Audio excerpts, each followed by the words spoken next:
নোয়াখালীর সোনাইমুড়ি উপজেলার অম্বরনগর গ্রামে নতুন গ্যাস কূপের সন্ধান মিলেছে।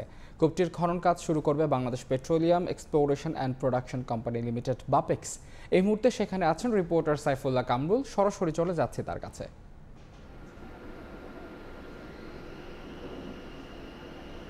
আমি এই মুহূর্তে দাঁড়িয়ে আছি নোয়াখালীর সোনাইমুড়ি উপজেলার অম্বরনগর ইউনিয়নের ওয়াসেদপুর গ্রামে।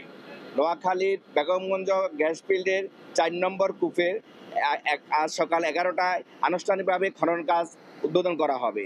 এখানকার বাপেক্সের কর্মকর্তারা জানিয়েছেন এই কূপের ৬০টি স্তরে খনন করা হবে। প্রায় ৩২০০ কিলোমিটার খনন করা হবে। কর্মকর্তারা আশা করতেছেন এই কূপের প্রতিটি স্তরে ১০ মিলিয়ন করে গ্যাস পাওয়ার সম্ভাবনা রয়েছে। এই গ্যাস বাকরাবাদ গ্যাসের মাধ্যমে জাতীয় গ্রিডের সাথে সংযোগ করা হবে। গত ২২শে এপ্রিল এখানে